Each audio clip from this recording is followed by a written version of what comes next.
መሄድ የለባችሁ ግን ትግስት ታረጉልኛላችሁ። ሀይሚንም ነግሬዋለሁ። በዛ አግባብ ነው የመጣሁትና ከዳውንት ጀምሬ ዛሬ እስከወጡ እስከነ ድርሳን ድምፆች ድረስ እያሰማሁኝ ነው። ስለዚህ ፕሬዘንቴሽን ስለሆነ የማቀርበው በዚህ ደስተኛ ካልሆነ አሌክስ አላስቀድመው። አሌክስ ትቀድማለህ ወይስ?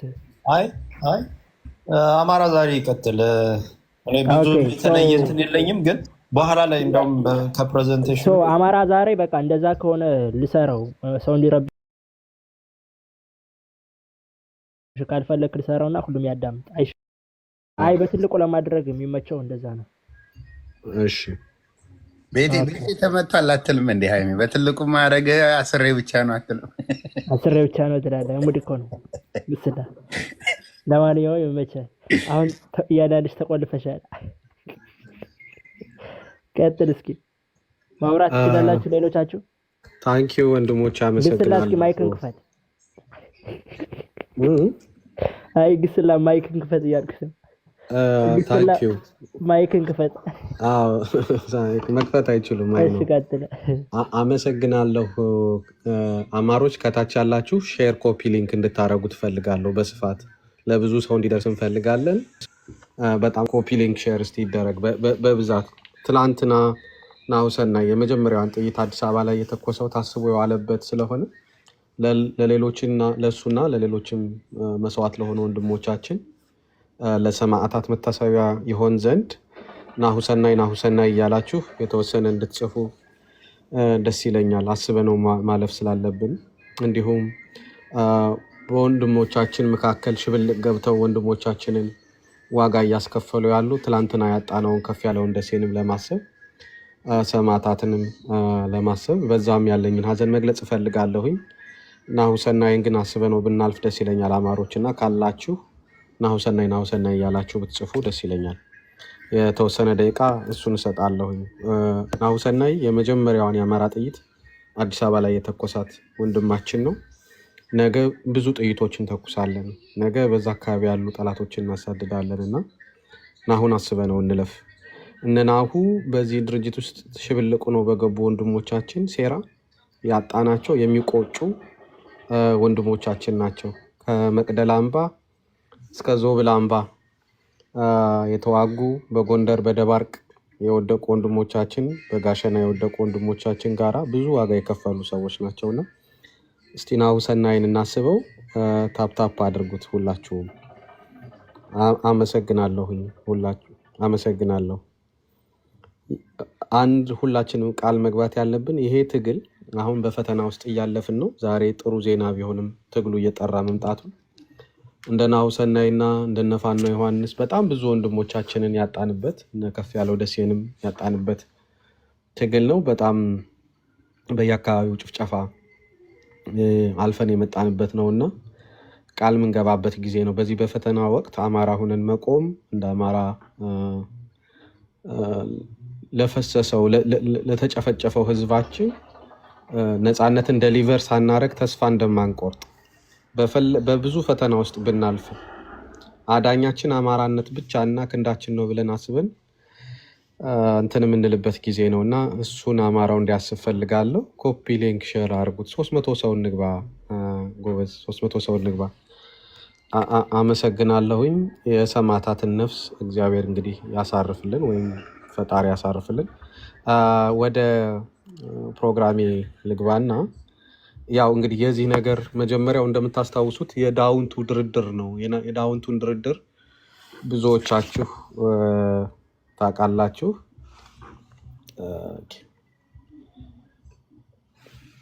ዛሬም የሰበሰበን ነገር የዳውንቱ ድርድር ነው። የሚኖረኝ ፕሮግራም መጀመሪያ በዳውንቱ ዙሪያ ካወራን በኋላ ከዳውንት በኋላ የተፈጠሩ የምታስታውሱት የኮሎኔል ሙሃቤ ወጥተው የሰጡት መግለጫ ተከበብኩ በሀውጃኖ እና በዞብል አምባ የሚል ድምፅ ጦር የተከበበብኝ የሚል ንግግር አድርገዋል። ያ ጦር ግን በኤቢሲ ወጥቶ ምን ብሎ ነግሮን ነበረ። እሱን ትንሽ ረዘም ያለ ቪዲዮ ነው፣ እሱን እናየዋለን። ከሱ በፊት ግን ጀነራል ተፈራና ፋኖ አበበ መልኬ ማለት አፋድ ስር ያለ የአንድ የክፍለ ጦር መሪ ነው። ብዙዎቻችሁ ታውቁታላችሁ። ሁለቱም የሚያደርጉትን የስልክ ልውውጥም ስለ ድርድሩ እናወራለን። ከዛ እሱን ካወራን በኋላ በዘመቻ አንድነት ዙሪያ እናወራለን። በዘመቻ አንድነት ዙሪያ የተሰጡ መግለጫዎች ዘመቻ አንድነት ለምን ዓላማ እንደተሰጠ ዛሬ እዚህ ያደረሰንም ነገር ስለሆነ ነው። እሱንም በፍጥነት ከበር ለማድረግ ከማስረሻ ንግግር ጀምሮ እሱን ለማየት እንሞክራለን። እሱን ካየን በኋላ ሰሞኑን የተፈጠረው የወንድማችን የከፍ ያለው ደሴ መስዋዕትነትን ተከትሎ ምን ነበር የተፈጠረው፣ ማን ምን አለ፣ የትኛው ከማን ጋር ላይን ያደርጋል የሚለውን እናያለን። ከዛ በኋላ በሶስቱ አደረጃጀቶች ከአማራ ፋኖ ህዝባዊ ድርጅት ጎንደር ጠቅላይ ቤተ አማራ ጠቅላይ ግዛትና ከአማራ ፋኖ ህዝባዊ ድርጅት ሸዋ ጠቅላይ ግዛት የተሰጡ መግለጫዎችን እናያቸዋለን። ምክንያቱም የጦርነት አዋጅ የሚያውጁ ስለሆነ እነሱን ካየን በኋላ የተወሰኑ ቪዲዮዎች አሉ በመሃል ማሳያችሁ። ዛሬ ድርሳን ሳሚና አርበኛ ሸጋው በለጠ ሸጋው የሰጧቸው ቆርጬ ያዘጋጀኋቸው ድምጾች አሉ። እነሱን እንሰማለን። የድርድሩ ድምፅ ማሰማት አይጠበቅብኝም። አንዱ እሱ ነበረ፣ ኦልሬዲ ሲያሰማው ሰምቻለሁ እና ብዙዎቻችሁ መድገም ነው የሚሆንባችሁ። እንግዲህ ወንድሞቼ እንደምታስታውሱት ዳውንት ስብሰባ ሲደረግ ነበረ። መደረጉን ብዙዎቻችን ፋሚሊያር ነን። እዚህ ዳውንት ማለት እዚህ የምታዩት ይሄ ሀገር ነው። ሪፈረንስ እንዲሆናችሁ ይሄ ባህር ዳር ነው። ዳውንት ያለው እዚህ ቦታ ላይ ነው። ዳውንት ማለት ይሄ ነው አገሩ። ይሄ እንዳለ የምታዩት ዳውንት ነው የሚባል እዚህ አሻናት የምትባል ከተማ አለች። ዳውንትም ይሏታልኝ እንደ ዋና ከተማ ነው የሚጠቀሟት። ብዙዎቻችሁ የምታውቁ ከሆነ ጋሸና ያለችው ከዳውንት ወጣ ብላ ያለ ቦታ ላይ ነው። ይሄ ጋሸና ኤሪያ ነው። ይሄ ጋሸና ተብሎ የሚጠራው ነው። ድርድር ተደረገ የተባለው እንግዲህ እዚህ አሻናት አካባቢ ያለ አንድ ትምህርት ቤት ነው ድርድር ተካሄደ የተባለው። የኮሎኔል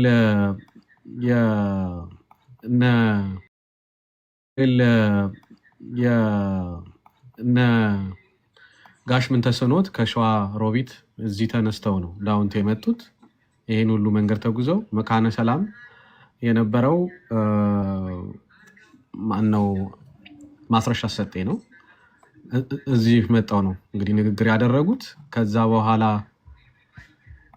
ተከበበ የተባለው ጦር ማለት ድርድር ነው ብሎ እኔ ድርድር አልደግፍም ብሎ የተከበበው ጦር ደግሞ እዚህ ፀሐይ መውጫ 7ኛ ሻለቃ ነው 2ኛ ሻለቃ የምትባለዋ ኮሎኔል ማህቤ ጦር ኮሎኔል ማህቤን ጥላ ሂዳ ዞብል አምባን የተቀላቀለችው እዚህ ነው። እዚህ ነበር የተከበቡት ፀሐይ መውጫ። በነገራችን ላይ ፀሐይ መውጫ ይሄ የኮንስትራክሽን ካምፕ ውስጥ የመከላከያ ካምፕ ነው።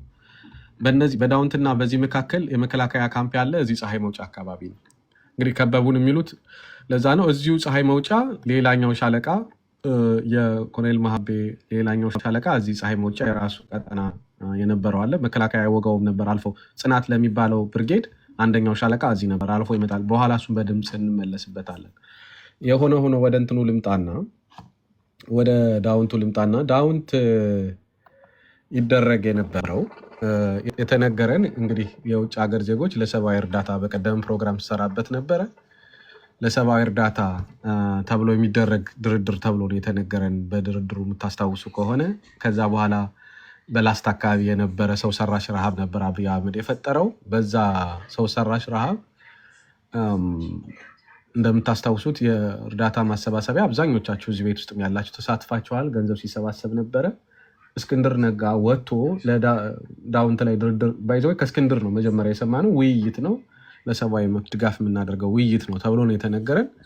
አሁን ሲገባን ያው ድምፁ ሊወጣ ይችላል በሚል ስጋት ሊሆን ይችላል፣ ወይም ሌላ በወቅቱ የፖለቲካ አድቫንቴጅ መውሰድ ተፈልጎ ነበረ። በውይይት ውስጥ ከተስማሙባቸው ተርሞች አንዱ እንደምታስታውሱት 90% ኃይሉ እኛ ጋር ነው። ስለዚህ 90%ቱን አዝዛለሁ ለማለት አንደኛ ኢንተርናሽናል ኮሚቴው የሚሰማኝ እኔን ነው፣ እኔ ጋ ግቡ እያለ ነው። ሁለተኛ ሲዝፋየርም ነበረ። ከዛ በኋላ ምንም አይነት ውጊያ አላየንም። ከዳውንቱ በኋላ ውጊያ አልተደረገም። አብዛኞቻችሁ ታውቃላችሁ። ስለዚህ ለዛም ሲዝፋየር ይጠቅመው ዘንድ በዛ አካባቢ ማለት በጣም አንድ ባለፈው ሰው ስጠይቅ ነበር አንድ ውጊያ ከዳውንት በኋላ የተደረገ ውጊያ የሚነግረኝ ሰው የለም። ባለፈው ትዊተር ላይም አንድ የምታውቅ እህታችን ስታጋልጥ የነበሩ ዝርዝር እንትኖችን የድርድር ነጥቦችን ስታቀርብልን ነበር። ዛሬ አብዛኛው የወጣው ድምፅ ላይ ከሱ ጋር የሚመሳሰል ነገር አለው እና ከዛ በኋላ የተጀመረው ምንድን ነው? ከዳውንቱ በኋላ የሰማነው ጣርማበር ላይ መከታው ኮሎኔል ሞሃቤ ጦር ተከበበ በሚል ሰበብ ጦር እንዲከፍትና ኮንከር ማድረግ እንዲጀመር ነው። በየአቅጣጫው ማድረግ የጀመሩት እሱን ነው። ሰሞኑንም ጋይንት ላይ ሴንትራል ኮማንድ በማቋቋም የወሎ ጎንደር አካባቢ ያለውን ኃይል ጦር የማሰባሰብ እና ኮንከር የማድረግ ነው እና ሴንትራል ኮማንድ አቋቁመው ነበረ። ድምፁ ላይ ሰምታችሁ ከሆነ ከፍ ያለው ደሴን ራሱ ከማዘዣ ጣቢያው 150 ኪሎ ሜትር ርቆ ሄደ ይላል። በኋላ ድምፁ ስከፍተው እናገራለሁ። እንደገና ፋኖ የኮሩ የውባንተ የሜጀር ጀነራል ውባንተ ኮር ሀቅ ያለው የሚባል ፒአሩ ማለት ነው። ፋኖ ሀቅ ያለውን የምትከታተሉ ካላችሁ በኮሩ በኩል የተሰጠውን መግለጫ ሄዳችሁ ስታነቡ ሽምግልና የጠየቀው ጠየቁን፣ እንደ ደቡብ ጎንደር አንድ እንሁን ብለው ጠየቁን ነው የሚሉት። ሽምግልና ጠያቂ ሆኖ የመጣው ይሄ አደረጃጀት አፋድ አደረጃጀት ወይም የፋፍዴኑ አደረጃጀት ነው እና ጠየቁን፣ እንደ ደቡብ ጎንደር አንድ እንሁን ብለው ጠየቁን። እኛም ሪጀክት አደረግናቸው። አይ ቲንክ ይህንን የሀቅ ያለው ጊዜ ስላልነበረኝ ፌስቡክን እዚህ አላመጣሁትም። የሀቅ ያለው ፌስቡክ ላይ ሄዳችሁ ማየት ትችላላችሁ። ስለዚህ ሽምግልናውም የተጠየቀው አላማውም የነበረ አንድነት ለማምጣት ሳይሆን የተፈለገው አንድ ክፍለ ጦር፣ አንድ ኮር፣ አንድ ብርጌድ እየወሰዱ ያን 90% የሚሆነውን ኃይል ማሰባሰብ ነው አላማው የነበረ። ከዛ በኋላ ከብልጽግና ጋር የተስማሙት የክልሉን መንግስት እንደሚረከቡ የሰማ ነው የነበረው። እንግዲህ ከዛ በኋላ የሰማ ነው የሚወጡ የነበሩ የክልሉን መንግስት የመረከብ ፍላጎት እንዳለ፣ መከላከያው እንዲወጣ እነሱ በአዴንን ቦታ የመያዝ ፍላጎት እንዳለ፣ ከዛ በኋላ ኢቭን የክልሉን መንግስት እነማን ሊይዙት እንደሚችሉ ሁሉ ነው ወሬው የሰማ ነው የነበር። ግን ማስረጃ ስላልነበረ በወቅቱ ዝም ነው ያልነው። በቀደም ያበሳጯት በጀነራል ተፈራ የተበሳጨች አንድ እህታችን ዳማካሴ የምትባል ትዊተር ላይ አውጥታ ስለምታቅ ስለ ጉዳዩ እዛው እነሱ ጋር የነበረች ናት ስታዝረከርከው ነበረ። የተወሰኑ ሰዎች የፌዴራል ተሿሚ እንደሚሆኑ ነገር ግን ክልሉን አፋድ ይዞ መቀጠል እንደሚችልና ይሄን ለማድረግ ግን ምንም አይነት ውጊያ በመንግስት ላይ ጦርነት እንዳይከፈት፣ ከሌሎች ኃይሎች ጋር አላያንስ እንዳይፈጠር፣ ከታሪካዊ ጠላት ከሚላቸው መንግስት ከሻዕቢያ ጋራ፣ ከቲፒኤልኤፍ ጋር፣ ከኦነግ ጋራ ምንም አይነት አላያንስ እንዳይፈጠር እንዲህ አይነት የመጀመሪያ ተርምስ መንግስት ይዞ መቅረቡን እነሱም ደግሞ ለመንግስት ያቀረቧቸው መከላከያ ሰራዊት ከክልሉ እንዲወጣ በአዴንን ለመተካት እንደሚፈልጉ ማለት የክልሉን አስተዳደር እነሱ መቆጣጠር እንደሚፈልጉ እንዳቀረቡ ተሰምቷል። ከዛ እንግዲህ ቅድም ያልኳችሁ ቦታ ላይ ንግግሩ ከተደረገ በኋላ ወደ ክህደት ነው እነሱ የሄዱት። በወቅቱ ጀነራል ተፈራና ፋኖ አበበ መልኬ ምንድን ነበር የተባባሉት? እንስማው። አውረስተነ እንደምን አሉ? አለን ሰላም ነው። ያው የጠፉ አንባልም በድሮ ተንቀጠቀጥ ሰላም ነው። ሰላም አለ። ሰምቻለሁ እኮ በድሮን እንደተጣለባችሁማ ሰምቻለሁ። ያንተ ጋ ያሉ እንደዛ መሆኑን በጣም አዝኛለሁ። ግን በምን ላገኝ ስልክህን? ሶሪ ይቅርታ። ይሰማል ወንድሞች? ያቆምኩት ለዛ ይሰማል።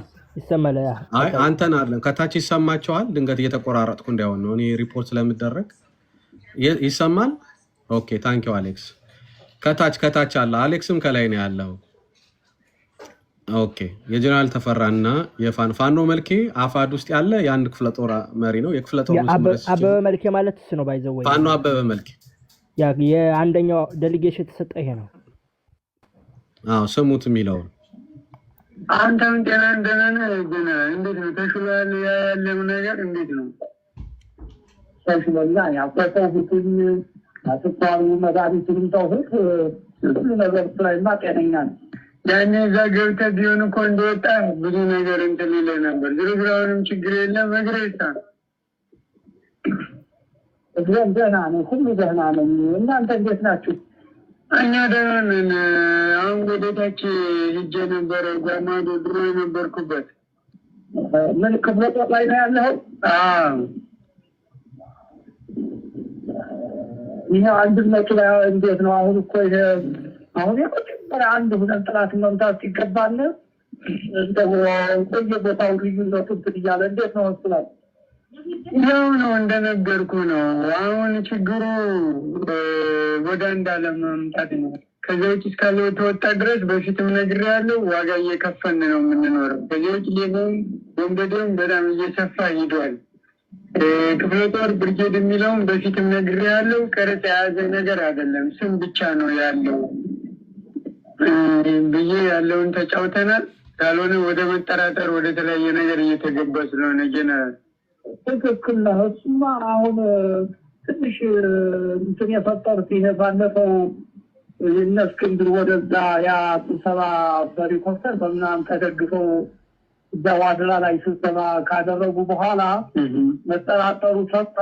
እንትናቸውም በኋላም ስናይ ፍላጎታቸው ከትግሉ የመውጣት አይነት ነው። ዝም ብሎ ላይ ላይ የሚናገሩት እንጂ በሰላም የተወሰነ ቦታ እንደሚለቅላቸው ተስፋ የመግባት ህዛው አሁን የነፈተዋን ለማግባባት ብንሞክር ወደ አላስፈላጊ የሄዱት በዚህ ምክንያት ነው። እንዴት አየው ይሄድ?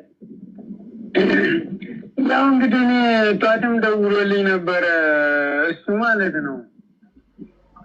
እና ስለተከሰተው ችግርም ያው ዝም ብለው በራሳቸው ነው እንደዛ ያደረጉት። መግባባት ሲቻል በተንኮል ነው እና ያለኝ። ዞሮ ዞሮ እሱ አክብዶ አላየውም። የዋድላውን ንግግር እኛም ጠይቀናል። ምንድን ነው የሆነው ስንል ያው አንተ የምታውቀው ስለሆነ ማጥላላት አለ፣ አንዱ አንዱን መሳደብ አለ። ይህ ነገር ማየት ቢቻል ከህዝብ በታች ነኝ ብለው ይመኑ፣ ካልሆነ ደግሞ ይልቀቁ። በቃ ስንት እውቀት ያለው ሰው አለ፣ እሱን አስተካክለን መምራት እንችላለን። ስለዚህ እነሱ ወይ ሌላ ሰው ይተካ ይረፉ፣ ትተናል ብሎ ወይ መግለጫ ይስጡ። ካልሆነ በእነሱ ምክንያት ህዝብ መሰቃየት አለበት። ጀነራል ብዙ ወጣት ጎ እያለቀ ነው። አሁን በዚህ ምክንያት ነው ይህ ሁሉ ነገር እየመጣብን ያለ። ስለዚህ ነገር ሁሉ ቢስተካከል ላይ አሁን እንትን ፈንታው ላይ ማንኛውም ፈንታውን ተደጋጋሚ አግኝቼው ነበረ። አንድነቱ ላይ እንሄድ አልሁት። ብዙም በአንድነቱ እንትን የለም፣ ምንም አልፈለገም። ይሄ አንድነቱ የሚለው አንዱ ይሄ የምታይበት በሱም ላይ ለምሳሌ አሁን ሌሎች አግኝተውት ነበር። አንዱ